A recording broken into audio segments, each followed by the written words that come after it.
question is for Sheri. It's about your role. I think it's kind of different from the ones before. You're like the final girl in this movie. Yes. And it's a kind of good character for the first time, I think. Well, I've played good characters before, but I think in a long time this is a dark good character. I think the audience roots for her to live at the end, and the feeling for me is I like to take a different approach and have a different character each time, and it all starts with Rob writing the characters, and then we discuss it and how all the nuances will come together, and it's fun to play. I mean, she's a good character, but she does a lot of bad things, so you know. Yes, to survive. Yes. Okay, thanks. Vale, es para Sheri también la pregunta. A la hora de escribir los personajes, ¿lo escribe entre los dos o es Rob quien se encarga de escribir el personaje para ella? So when you're writing about the characters, is it both of you writing the characters, or is it only you writing the characters? Solamente Roberto. No, I write the script alone, and then, once I feel like it's more or less the final script, it'll still change. Then I show it to Sheri and the other actors, and then once they get it, they start, turning it into reality. Because when I'm just handing them words on a page, they have to make it come to life and be real. So each of them changes a little bit, but the more work I put in, the easier it should be for them to bring it to life. Eres especialista construyendo psicópatas marginales que están a caballo entre la fantasía delirante y el realismo más crudo. ¿De dónde viene esta fijación por este tipo de personajes? A tu manera. You're specialist in creating psychopathic characters. Sí, que son marginales y que son medio realistas, medio fantásticos. Which are marginal and pseudo-realist and pseudo-fantastical. Right.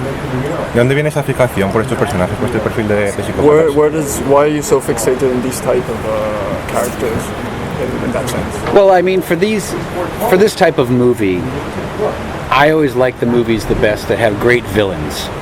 And I feel like that's started disappearing over the years. It was always like, I love the monster. I love Frankenstein, Dracula, King Kong.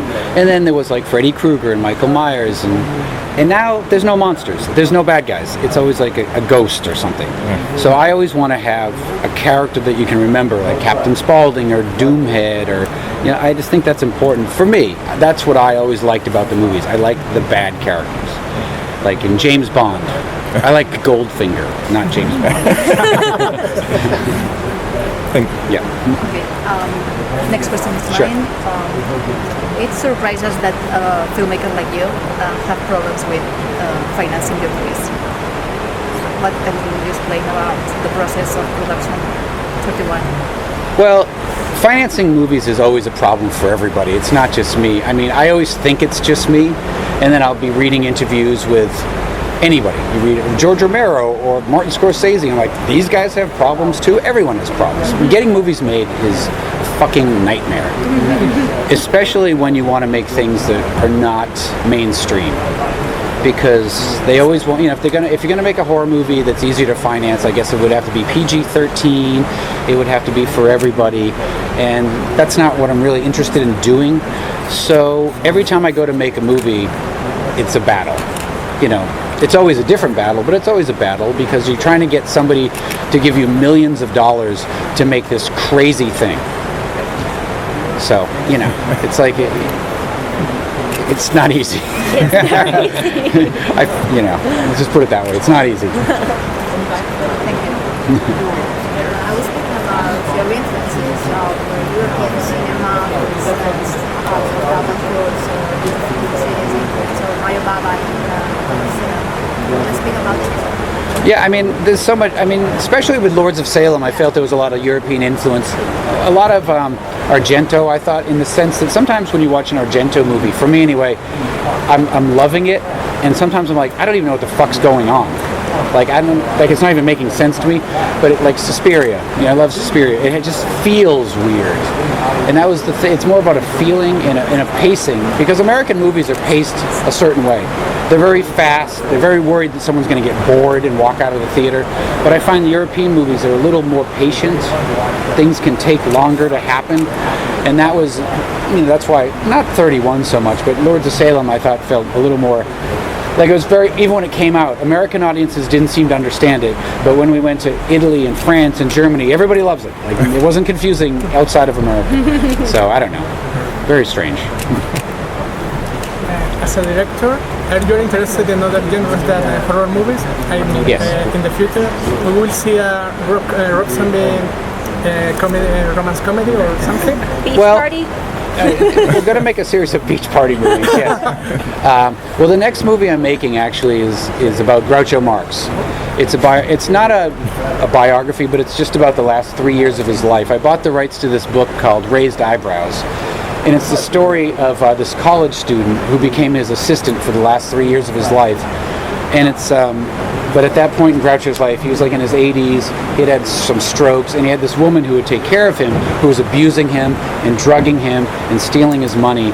So it's not a lighthearted movie. It's a sad movie, but it's kind of like part Ed Wood, part Sunset Boulevard. It's kind of like how that's not really a biography of Bela Lugosi, but that's the last sad part of his life. So that's the next movie, yeah. Being also a musician and a director, how do you approach writing the music for your movies? Well, the music's very important. I mean, on the last 2 movies, for the score anyway, I've been working with John Five, who's the guitar player in my band, and it's been so much easier because in the past when I was working with composers, there was just we had a hard time getting in sync, but with John, he gets the idea that a simple score that you can remember is the best. That's why, I would always reference, I love the John Carpenter scores because they're very simple and they're easy to remember. They're almost like songs. And most of the time I walk out of a movie, I can't remember any of the music. Nothing. I remember nothing. But certain movies, like Suspiria is one that has great music, or The Exorcist, and you remember it forever. Psycho. So it's hard to achieve that. So that's always the goal, even if you can find one simple thing that people can remember. So hopefully we did. I don't know yet. Okay, so back to 31. Yes. A couple of questions. Your relation with clowns and the censorship of this movie, because I've seen it and you can see that something is not right with the killing, and I don't know, maybe it's because you have to cut some of it and then maybe in a home video edition would be.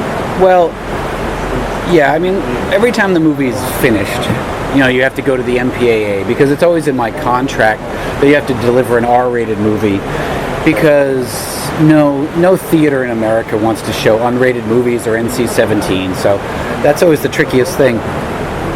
But what's kind of weird is there's no real rules, so the notes you get back are very strange, and sometimes it's really hard because you're making when you have to cut out violent things, then sometimes it is. The scenes they're not as effective as they would have been if you didn't have to edit them. So it's really a drag, especially since sometimes I find that since those rules don't apply to television, you can actually put more violent things on HBO than you can put in an R-rated movie. So it's kind of an outdated system that drives me crazy. So, but it's that's the way it works. Clowns. Everybody loves clowns. I mean, especially when the one in your movies. Why not? Everybody loves clowns. Everybody hates clowns. It's the universal thing. Para Rob, la película 31 es lo más gore que ha hecho. ¿No ha tenido miedo para llegar a un público con el gore realizado? So the movie 31 is the most gore movie you've done. Were you scared that maybe part of the public wouldn't like that, or? No, I never worry about that because I figure part of the public's not going to like anything. I don't know how you could make something that everybody likes. It seems impossible. so I don't even think about it. I just make it. I know some people are going to love it, and some people are going to hate it, and that's fine. So that's all you can do. Cuentas con una legión de fans, tanto como músico como cineasta. ¿A ti qué te motiva más? ¿Dar al público lo que espera de ti o romper los esquemas? So you have a whole legion of fans in music and cinema. So what do you prefer? To deliver what they like, or to just like break the do things outside the box, etc.? Well, I just try to deliver things that I like first. That's all I really worry about, because if I don't like it, then it's fake. So I'd make stuff that I like, and if they like it too, great. That's all I can do, you know. I hope they like it, but I don't ever try to make things for that reason, because then it's fake. Next. How do you achieve the distribution about your movies? So they are very personal, and how you explain it's very difficult to finance and produce and think. But how do you want to distribute it? Because you were in Toronto and Fantastic Fest, and now in Sitges. Yeah. What's next? What's next for the movie? Yeah. Nothing really. I mean, the movie comes out October 20th in the US and Canada, I guess. I don't know. It has a different distributor in every country, so I'm not sure what the release date is in every country. But yeah, no, it's all good. I don't know. It's coming out soon. It's already been out on VOD in some places, and it's so different now. You know, it's like I don't even pay. It just is what it is. I don't know what to say. Yeah, everyone has this, in the States especially, this need for immediate gratification. So there's such a new way now, especially with DVD sales going down, there's such a new way of releasing films. Yeah. So it really is confusing this time. We release it on, we have special screenings and then release it on VOD, so you can sit at home and watch it. But then the actual premiere, it'll be in theaters in October. So it's so everyone pretty weird. who wants to see it can see it how they want to see it, which is the Yeah. new way. At first you think it's weird, but there's nothing wrong with it, because... And what's your ideal distribution? I mean, it doesn't really matter to me anymore. I used to really worry about it being like, oh, you got to get it on as many screens as possible. But I don't know about here, but in America, people seem like they don't hardly go to the movies anymore. They want to watch it at home because everybody's TV is like gigantic, you know? I mean, we have a screen at home that's bigger than the movie theater we go to. So like, why are we in the movies? Our movie screen at home is bigger. But that's a special circumstance. You're a director and you Right, like to but watch it's like, and like in America, as soon as people started shooting in movie theaters, you know, I'm like, I'm done. It's not safe anymore. Yeah. Everybody's crazy. Last question. First of all, I'm a huge fan, but why did you show Michael Myers' face in your image? Because I wanted to be different. The funny thing is, you can see his face in the first movie, and then I think you can see his face in the fourth movie. They were always showing his face. That was what was kind of funny. So when I showed his face, everyone was like, why'd you show his face? I'm like, I saw his face in 1978. I don't know, I was really into the idea of making it different, you know, because I didn't want to do the same thing that had already been done, so that was just my idea.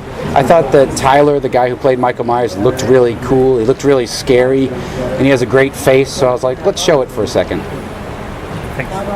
Let's piss off all the Michael Myers fans. I'm not a Michael Myers. I like the mask. Okay, thank you guys.